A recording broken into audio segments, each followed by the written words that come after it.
Hey, I'm here with Dan Price. We're going to have a little bit of a chat about Dan's background, get to know him a little bit better, talk about his coaching, his nutrition coaching, and also his role with AMP. That's right. Thanks for having me, Russ. It's all right. So let's go back right to the beginning, right? The beginning of your journey, how you got into fitness yourself, how you got into nutrition, and then also how the coaching journey started. Yeah, well, fitness for me was being a very skinny young lad, wanting to gain some muscle, be in the gym, that kind of stuff. And nutrition became a big part of it for me because just many years spent spinning your wheels, doing all the lifting, but seeing no change. And then it wasn't until I started looking at nutrition, implemented that myself, and saw the big change that made in me when I was younger and the kind of stuff I was trying to do. That's all a long time ago now. I'm a bit more focused on my clients' goals and those kind of things, but that was certainly my route into my own training. Yeah. And you weren't actually working as a PT to begin with. You were working in TV, film, and then you transitioned over to coaching. Why did you decide to then move across? One of those things, I was like a lot of people, didn't really know what I wanted to do when I was a young guy. Enjoyed video editing, that kind of stuff, so I went to uni and studied that and ended up in a career. But it wasn't really until I was at uni that I started getting into fitness, nutrition, that kind of stuff. So by the time I was working in television, I was spending all my free time in the gym or researching nutrition and training. So I eventually had to make the leap and come over. So I was probably about 23, 24 by the time I left television and moved over into fitness, where I met yourself, Russ, of course. Started training in Covent Garden, personal training studio, with yourself and others who were kind of mentors to me at the time, where I came in pretty green to the industry as a personal trainer, but learned a lot and did a hell of a lot of hours in there, so I got a lot of experience personal training for about 7 or 8 years in Covent Garden. And then that obviously experience coaching people and personal training people predominantly with exercise then gave rise to taking on a role not only as a senior personal trainer in that studio, but also then leading the nutrition side of things and going back to school, going back to uni to actually study nutrition. How did that come about? Yeah, it was a fairly organic thing. I mean, I'd always lent more into nutrition coaching with my personal training clients just because, again, it's kind of seeing the impact that it really had. But what I was just finding was trying to chat to clients about their nutrition in the rest periods, in between the sets and stuff. It's just very difficult. They don't want to hear it at that point in time. You haven't got enough time to really kind of get in there. And there's an old sort of cliche that we used to always talk about: 168 hours in the week. You see your clients for 3 of them, maybe for personal training. It's those other hours really that's going to be the biggest window of opportunity for change.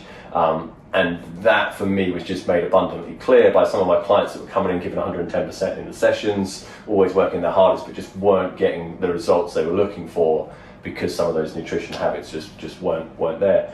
So yeah, that very much kind of pushed me into wanting to get more qualified in nutrition. So it was back to uni for me. I did a master's in sports nutrition, Middlesex Uni, which was a lot of fun, a lot of work, but it then allowed me to begin practicing nutrition coaching as a standalone product, which we built in, and then I had the luxury of seeing lots and lots of clients in that studio, where I still see many clients, and just that was a real learning curve of that volume of clients. When you start seeing hundreds of nutrition clients a year, you really do start to see where the patterns are, where those key areas are for most people. So that was a huge experience boost in terms of practical coaching. Interesting. It's interesting when you go back over it, isn't it? And you see how it evolves. There's almost then that same process by which, when you were training people, you noticed that nutrition was the key to kind of unlock those things. Myself, exactly the same thought process really with psychology and nutrition together, and that's how AMP was then born, as trying to bring people like yourself, experts like Garrett, in together to work together in the same team. So you started off coaching in rest periods, trying to squeeze in nutrition information.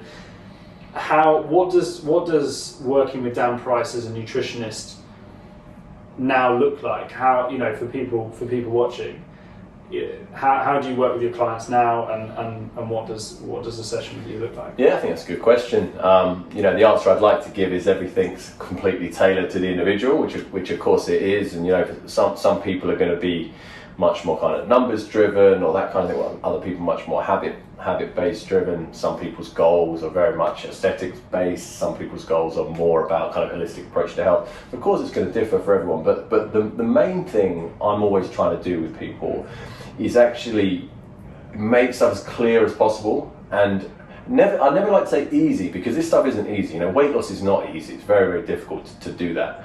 But simple is a slightly different way of looking at it, because things that are simple are not necessarily easy to action. It's still difficult to do it, but at least if you can get a plan together or a set of guidelines together or an approach, which is what you need to be doing and you have the strategies and the tools there that you can do it, that's a big improvement on sort of going on the internet and just seeing all this different information and trying really hard with something which actually turns out to not have been that useful, or not being able to really commit to something because you're not actually bought into whether or not it will work.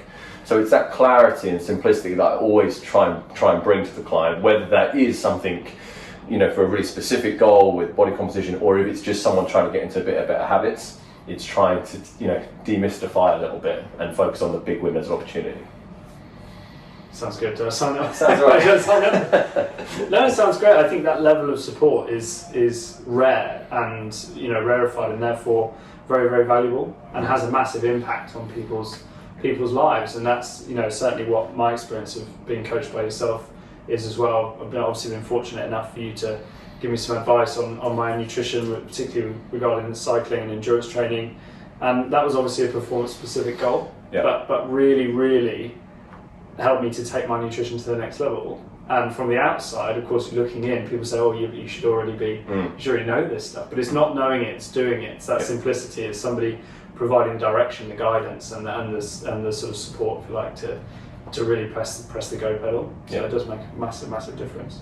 So you obviously do some coaching with people in an ongoing sense, so they can have repeat sessions, but also set up so that they can do a one-off consultation with you if they like. Yeah.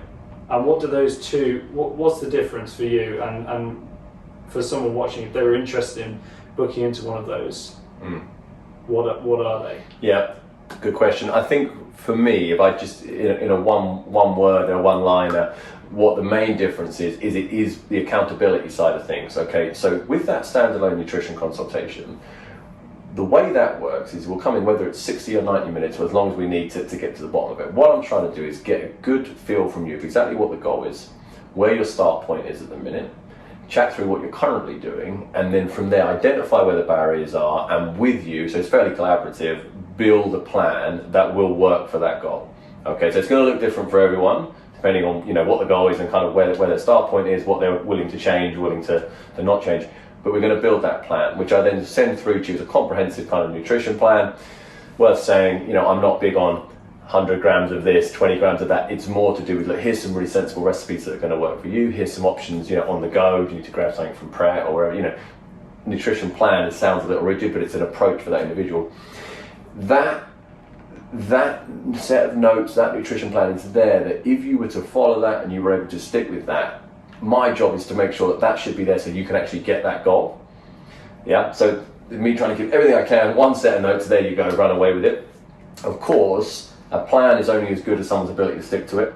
So that's where the ongoing support option comes in, which is that it's the regular check-ins. It's going, okay, what's working, what are you struggling with? Can we tweak something? Can I give you some more options from here? And sometimes just that ability to come in a couple of weeks later and go, it's all going really well, great. But just to have touched base again with a coach, get a bit of positive reinforcement that the weight loss, if it's a weight loss goal, come down in line with what we'd expect. Okay, there was a little bit of troubleshooting of issues, but it really is just accountability, which is the difference between those two products. Yeah. It sounds minor, but as I say, it can be the difference between achieving a goal or not. But certainly when I work with clients, what I'd always say to them is just start with the consultation. Because whatever option you go for anyway, it's going to be the same consultation process to begin with. And then if at the end of that consultation you go, you know what, I'm really happy with these notes, I really feel like I can plow on with it, then great. bit further down the line, you decide actually I could do with a bit more accountability, come on for the ongoing support. But depending on where you are, if a barrier is accountability, the ongoing support probably is the right option. Yeah, it's amazing, isn't it? Because obviously lives change, and so your snapshot, if somebody comes in for a consultation, can take them through from that moment all the way to reaching their goal, and then that's perfect. But what I notice with coaching is the coaching process itself is life comes along in the middle, and that plan needs to be updated.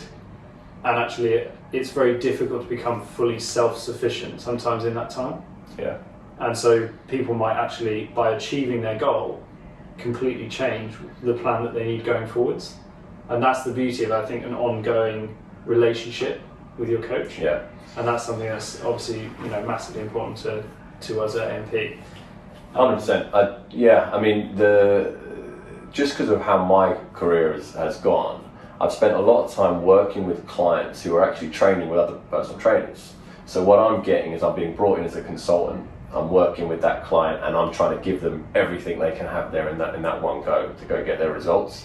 But actually, when you do go with that ongoing support kind of option, or just a continuing coaching, whether it's personal training or nutrition, you do get that real-time element to it. You do get that ability to go, right, we're going on holiday next week. What are we going to do? What are the strategies? Do we need to do anything? Do we need to just maybe chill about it a bit and think we're going to have the week off? Or do we need to think about maybe some options at restaurants or things like that? It's that real-time coaching that allows someone to feel like they're kind of being looked after throughout the whole process, rather than just, this is how you were this week, this is the plan for this week. So yeah, it's definitely my preference to be able to keep in touch with clients for the whole time they're training with us. Yeah. And I find goals evolve as well. I would say the vast majority of people that I've worked with over a long period of time have very different goals now to when they started coaching with me. Yeah. And so whether that's if they've achieved those goals or whether they've modified them en route.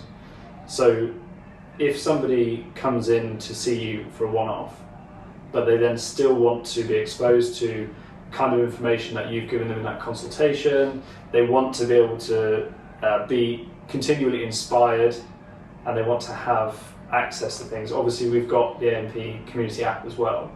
Now you're going to be on there posting a little bit of content and putting up some stuff. Do you want to kind of talk through a little bit about what you're planning to have on there and how you see that might work for someone? Absolutely, yeah. So that's where I'm going to be. I'm going to be in the app hanging around.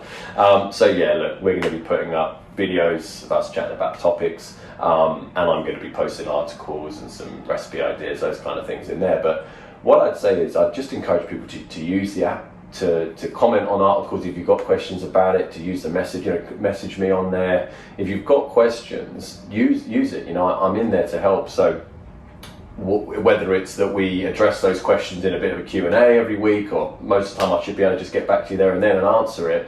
It's a really nice bridge between maybe what we would have with a one-to-one online coaching versus just being in that community and being able to use the coaches that are in there with you.